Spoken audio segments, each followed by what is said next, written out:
Hello friends, कैसे आप सब। I hope all of you are very well and enjoying your days very nicely. क्या है, ठंड का मौसम अब लगभग ओवर और एग्जामिनेशंस का मौसम तो स्टार्ट है ही। जैसा कि आप जानते हैं कि इस चैनल के माध्यम से आपको विभिन्न परीक्षाओं से संबंधित मॉक टेस्ट प्रोवाइड करवाए जाते हैं।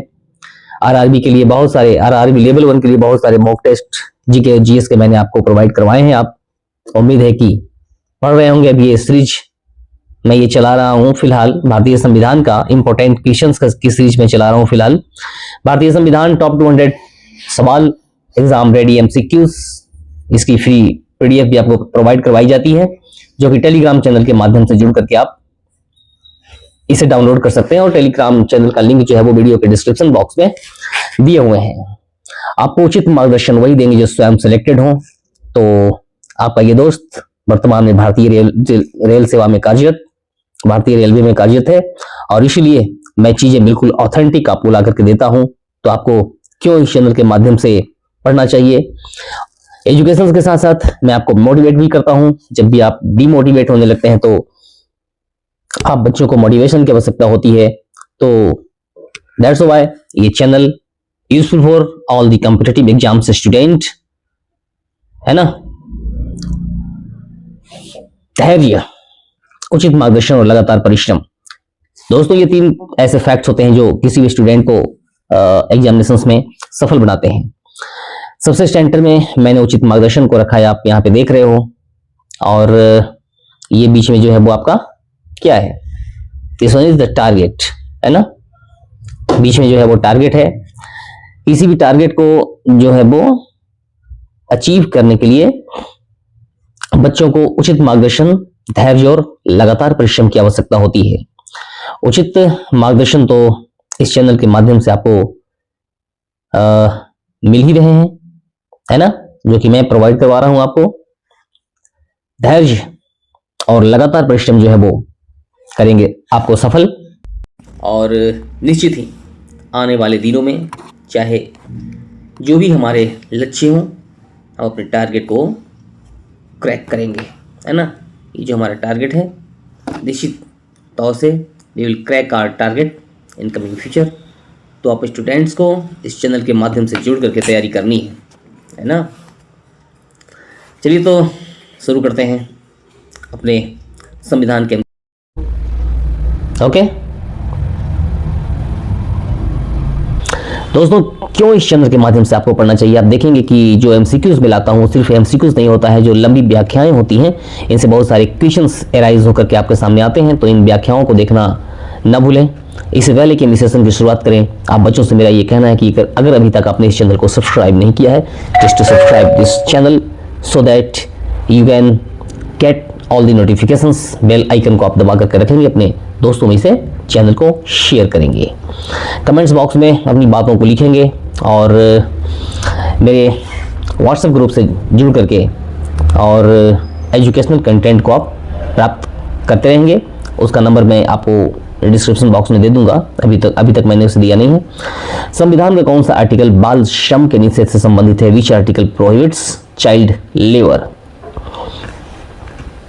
कौन सा आर्टिकल है ये।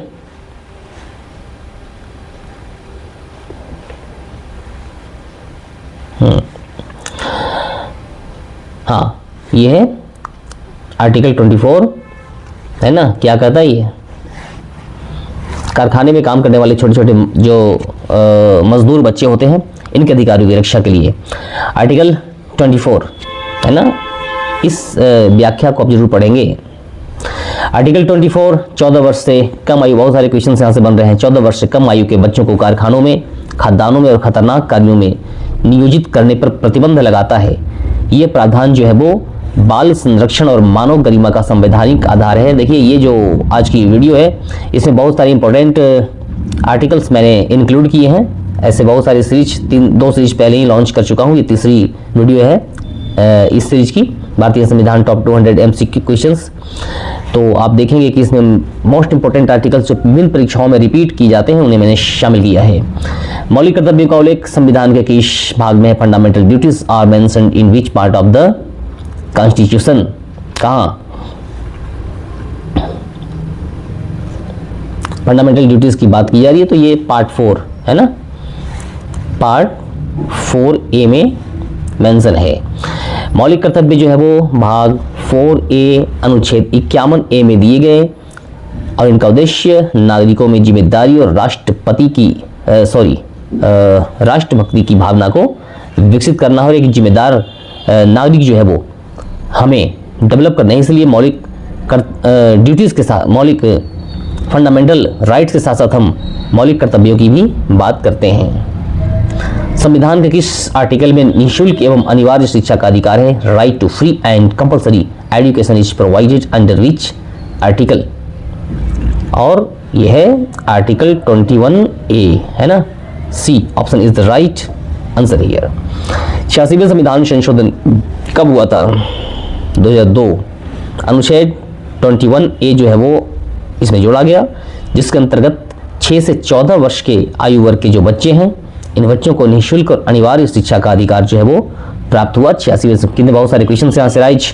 86वें संविधान संशोधन 2002 अनुच्छेद 21A जोड़ा गया, इसके अंतर्गत 6 से 14 वर्ष के बच्चों को निःशुल्क और अनिवार्य शिक्षा का अधिकार प्रदान किया गया है। तो आप देखें कि 3-4 क्वेश्चन जो है वो यहाँ से राइज हो रहे हैं। लगभग 20-25 क्वेश्चंस मैं शूट आउट करूंगा, लेकिन जब व्याख्याएं प्रोवाइड करवाता हूं तो क्वेश्चंस की संख्या बढ़कर के लगभग 100, तो इसलिए डोंट स्क्राइब द वीडियो और आप इसे दिल से पढ़ते रहें। संविधान का कौन सा अनुच्छेद मानव तस्करी और बेगार को निषिद्ध करता है? Which article prohibits trafficking and forced labour? और यह है article 23, C option is the right answer, article 23 है ना। ओके, अनुच्छेद 23 क्या कहता है? मानव तस्करी, बेगार और अन्य प्रकार के बलात् श्रम जो करवाए जाते हैं, इसे प्रतिबंधित करता है। यह जो है वो सामाजिक न्याय और सामाजिक मानवीय गरिमा का महत्वपूर्ण प्रावधान है। ओके, संविधान के 20 भाग में केंद्र सरकार का संगठन वर्णित है? Which part describe the organisations of the union government? और पार्ट 5 है ना, B is the right answer. भाग 5 में क्या वर्णन, किसी का वर्णन है? भाग 5 में संघ, कार्यपालिका, विधायिका और न्यायपालिका का विस्तृत वर्णन है। यह केंद्र सरकार की संरचना और शक्तियों को परिभाषित करता है। तो भाग 5 आप याद रखेंगे। भारत में नियंत्रक एवं महालेखा परीक्षक CAG, controller and auditor general, Bharat में नियंत्रक एवं महालेखा परीक्षक की नियुक्ति कौन करता है? CAG stand for who appoints the controller and auditor general of India, और ये जो है वो राष्ट्रपति हैं, प्रेसिडेंट ऑफ इंडिया। कैग, इसकी नियुक्ति राष्ट्रपति के द्वारा की जाती है। यह सार्वजनिक धन के व्यय की जांच कर वित्तीय उत्तरदायित्व को सुनिश्चित करता है। कौन? CAG, controller and auditor general of India. Okay, संविधान का कौन सा आर्टिकल अंतरराज्यीय परिषद से संबंधित है? Which article deals with the inter state council?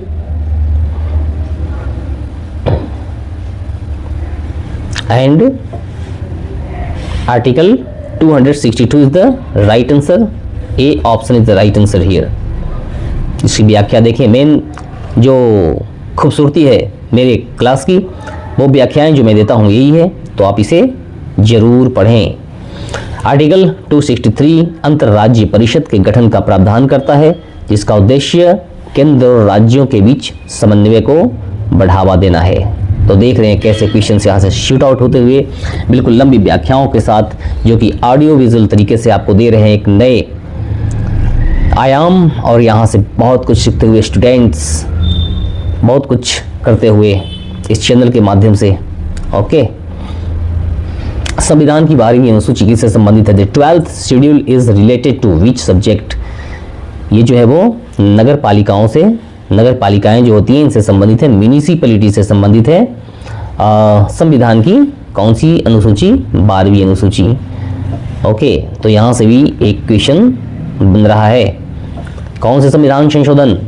74वें संविधान संशोधन के द्वारा जोड़ी गई 12वीं अनुसूची नगर पालिकाओं के कार्यों और शक्तियों का विवरण देती है। ओके, नेक्स्ट, संविधान का कौन सा आर्टिकल करों के अधिरोपण से संबंधित है? Which article deals with the levy of taxes? और ये जो है वो article 265 A is the right answer. अनुच्छेद 265 के अनुसार बिना विधि के अधिकार के कोई टैक्स नहीं लगाया या वसूला जा सकता। यह वित्तीय अनुशासन का मूल सिद्धांत है। भारतीय संविधान में राष्ट्रपति शासन का प्रावधान किस आर्टिकल से? Under which article is presidents rule provided? और आर्टिकल सी, ऑप्शन सी आप देख रहे हो यहाँ पे, अनुच्छेद 356 है ना। तो बच्चे, आपको ये क्लासेस कैसी लग रही हैं आप कमेंट्स बॉक्स में जरूर बताएंगे, और क्या कुछ अगली क्लास होगी आपके लिए ये भी बताएंगे कि किन परीक्षाओं से संबंधित आपकी तैयारी चल रही है। उनका जीके जीएस का मॉक भी आपके सामने मैं प्रोवाइड करवा दूंगा। आर्टिकल 356 के अंतर्गत जो है वो क्या होता है? राज्य में संवैधानिक तंत्र जब विफल हो जाते हैं तब राष्ट्रपति का शासन जो है वो लगाया जा सकता है। इसका प्रयोग न्यायिक समीक्षा के अधीन है। ओके, भारतीय संविधान में राज्य की कार्यपालिका शक्ति का उल्लेख किस अनुच्छेद में है? Executive power of the state is mentioned under which article? Okay, A is the right answer. Article 154 के अंतर्गत जो है वो भारतीय संविधान में कार्यपालिका शक्ति का उल्लेख किया गया है। एग्जीक्यूटिव पावर जो है वो स्टेट का मेंशन है अंडर आर्टिकल 154। ये वही आर्टिकल्स यहाँ पर मैं आपको पढ़ा रहा हूँ जो बार बार एग्जामिनेशंस में रिपीट किए जाते हैं और अति महत्वपूर्ण बनते हैं। अगले एग्जामिनेशंस के लिए भी एमसीक्यूज बन रहे हैं, तो इसलिए आप इन्हें दिल से पढ़ें। अनुच्छेद 162 के अनुसार राज्य की जो है वो क्या है? कार्यपालिका शक्ति उन विषयों तक विस्तृत होती है जिन पर राज्य विधानमंडल कानून बना सकता है। यह शक्ति जो है वो संविधान एवं संसद के द्वारा बनाए गए कानूनों के अधीन रहती है। संविधान के किस अनुच्छेद में संसद जो है वो इन्हें विशेषाधिकार मतलब संसद की विशेषाधिकार शक्तियों का उल्लेख है? Which article deals with the privileges of parliament? Okay, and ये बहुत ही महत्वपूर्ण आर्टिकल 105 जो संविधान के आर्टिकल वो ऐसा आर्टिकल है जो संसद के विशेषाधिकार की शक्तियां जो है उनका वर्णन करती हैं। जैसे कि 105 जो है वो संसद तथा उसके सदस्यों को क्या देता है? विशेषाधिकार, प्रतिरक्षा और स्वतंत्रता प्रदान करता है ताकि वे निर्भीक होकर विधायी कार्य कर सकें। ओके, संविधान के किस अनुच्छेद में राज्यों के बीच व्यापार एवं वाणिज्य की स्वतंत्रता का प्रावधान है? Which article provides freedom of trade, commerce and intercourse among state?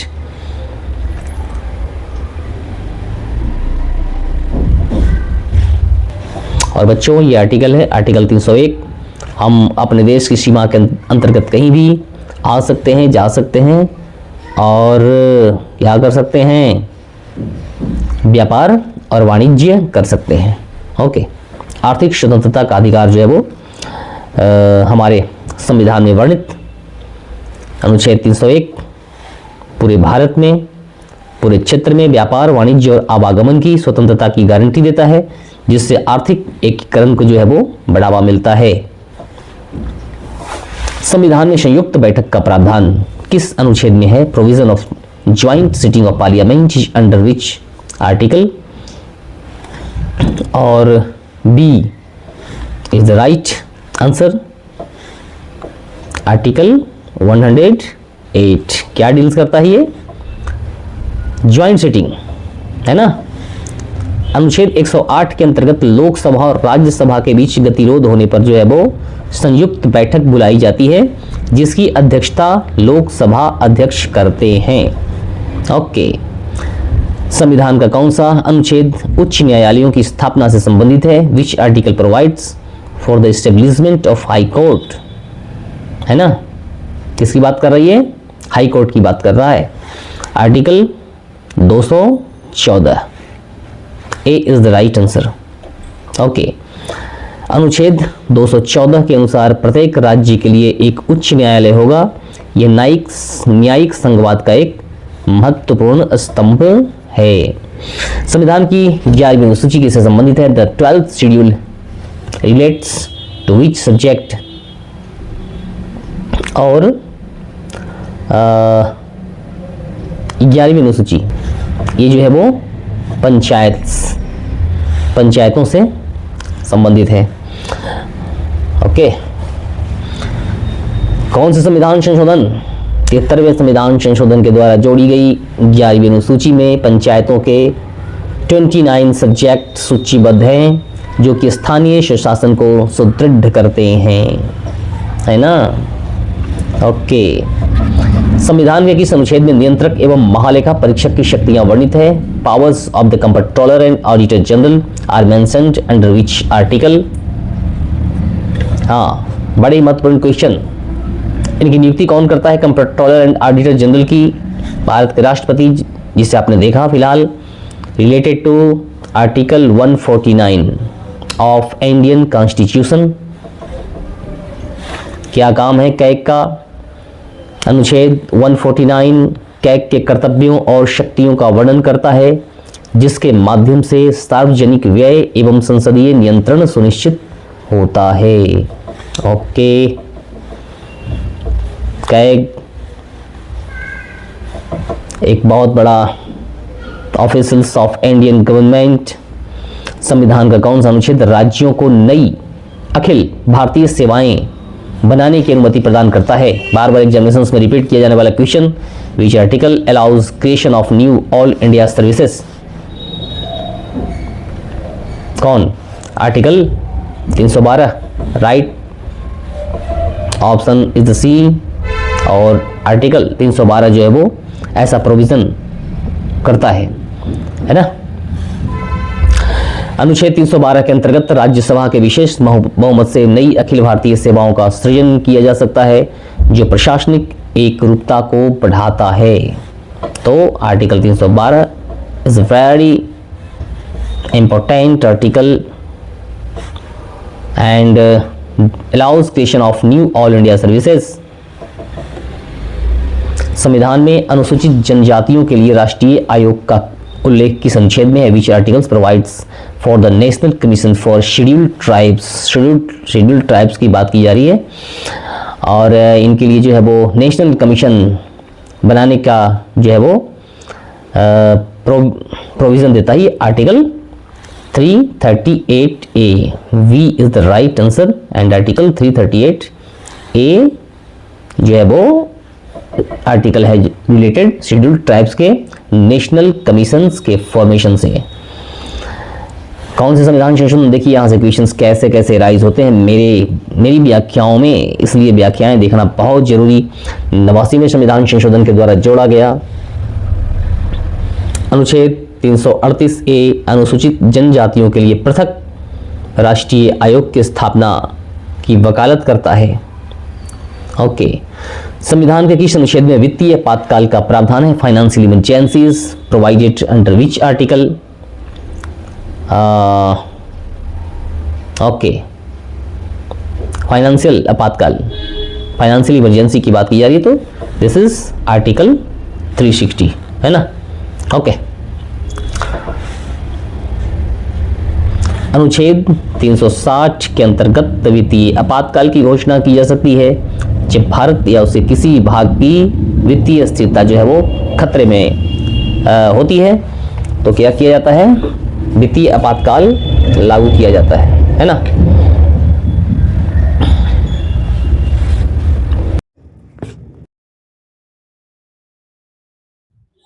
तो बच्चों क्या देखा आपने? बहुत सारी इंपॉर्टेंट जो आर्टिकल्स होते हैं जो संभावित होते हैं एग्जामिनेशंस में, इनका डिस्कशन आपने इस क्लास में किया। अभी और भी जो रिमाइंडिंग है जो कि एग्जामिनेशन से बार बार रिपीट होते हैं, मैं उन्हें प्रोवाइड करवा दूंगा। और बहुत सारे पिछले भारतीय इतिहास से संबंधित जो वीडियो है उन्हें देखें, आरआरबी वाले बच्चे अपना देखें और आरआरबी साइंस वाले देखें। तो बहुत सारे क्वेश्चंस मतलब क्लासेस जो है वो एमसीक्यूज और लंबी व्याख्याओं के साथ जो है वो इस चैनल पे आती रहेंगे। तो यहाँ पर जुड़ करके अपनी तैयारी को जो है वो आप एक नई दशा और दिशा दे सकते हैं। लगभग 20 मिनट लंबी ये क्लास होने जा रही है, तो आप दिल को थाम करके इस पूरे वीडियो को देखा करें, पूरे क्लास को देखा करें। और फिर से मैं आपको एक छोटी सी पंक्ति याद दिला देना चाहता हूं। देख नभ में खग अकेला, थक के भी रुकता नहीं है, नापना है व्योम सारा, वो कभी झुकता नहीं है ना। तो चलिए मिलते हैं अपनी अगली क्लास में।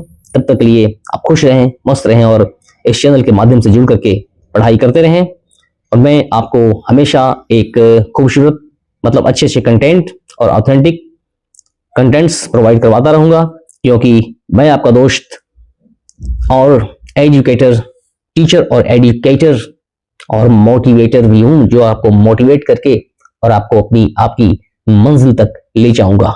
ओके, तो चलिए मिलते हैं अपनी अगली क्लास में। तब तक लिए अपना ख्याल रखें। जय हिंद, जय भारत।